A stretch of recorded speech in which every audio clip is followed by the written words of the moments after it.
me home, country road. There's such a nice mix of every era of country music in this song and the video. I think they did a great job picking the songs. These are songs that have immortalized country music. They'd ask me to pick anything different. I don't know whether I could come up with anything better. I really respect the roots of this genre, the traditions of it. I just really love it. It's also incredibly universal. I think that's why songs like that transcend everything, because it's about home and very universal human things. They're big popular songs, you know. And Country Roads was actually more of like a pop song that turned into a country song, and then you've got, of course, I Will Always Love You, which was a country song that then turned into a big pop song. So I think that's very representative too of where country music is right now. You know, a genre that really does skirt the line, and you know, and it is such a broad appeal, and it always has been. But it's really cool to kind of, you know, be singing on songs that weren't just country songs. These are just iconic, massive songs. John Denver had was a pop artist, you know, but Take Me Home Country Roads is a country song. I think if John Denver moved to town now and got a record deal, he would definitely be a country artist. I was raised on country and western music. It is a part of my whole life, and to be able to share this with you and to be honored by you tonight is just a very beautiful thing for me. It's like my version of Freebird, right? I've played it thousands of times over the years at country music festivals. Actually, it does fit us because we all started traveling at a really young age. I've been on the road playing music since I was 15 years old.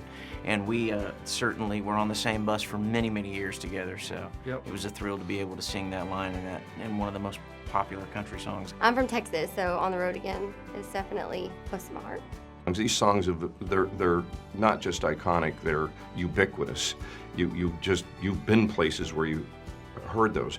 But I think it's so fantastic that as I stared at the three and wondered how they worked together, and then when Shane delivered the first demo of it, it was like, oh my God, this is going to resonate with everybody. And it's perfect that Dolly ends it too. It wouldn't have been right for us to do it without her. Dolly was probably one of the most fun to watch. Aside from her coming in at 6:45 in the morning and we were all really tired, it was amazing to just see her walk in the door. But as soon as she walked in, the whole room just lit up.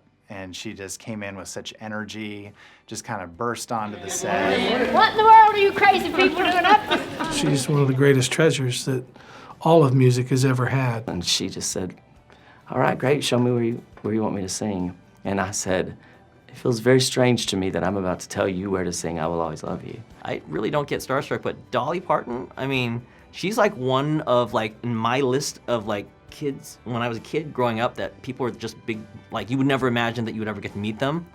She is definitely one of them. And so when I met her, it was like, whoa, I haven't felt that nervous in a while. My favorite moment that day was watching her hear the track back for the first time. And she stood there and heard it, and you could tell she's trying to figure out, wow, that was Reba. Carrie was great on that. You know, if the audience reacts the way Dolly reacted, I think we're in for a real treat and a success, but to watch her get to see that it pay off with the song that she wrote was pretty special. Everybody's honored. You know, there's a humility that comes with being asked to do something like this. Everybody piles in because we're all friends. We want to be a part of it because we do like each other, really we do. The genre itself has always been about community. I mean, that's what country is about. It's not about the instruments that change over time and the sound of records. It's really community. You know, even got luckier that Keith Urban would come through. I love you, Shane McAnally. Anybody will do anything for each other. You know, we've got each other's backs, and you know, it's not a facade. It's the people that sing it truly live it. You're a little pitchy. I'm always pitchy. Are you kidding me? Okay. What always strikes me is the sense of community, of fellowship, the fact that actually, genuinely, this is a unique music city and a unique scene. Yeah, it's a cool thing to be part of, and country just has this unique friendship. Reset, going again? Fortunately, I'm humble. No, it's a great honor, and I'm glad to be a part of it. All right, so Nashville, an honor and a pleasure to be on the same call sheet with you guys. Stick a fork in it, we're done. That's a wrap.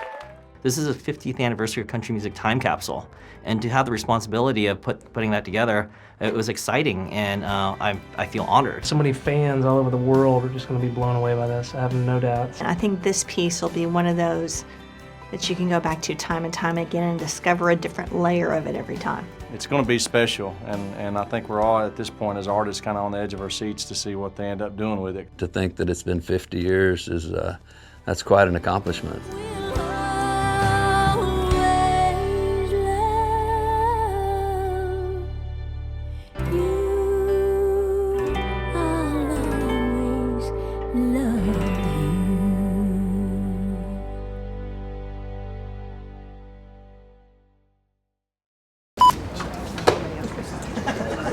That's you. What do you think?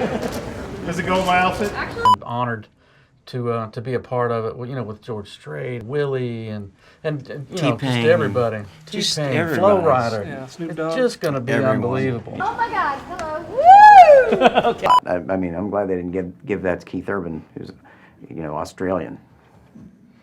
Wouldn't be right. Now, if it was Almost Heaven, Australia, he should have it. Who are you and why are you putting your hands on security? Then, now, forever country.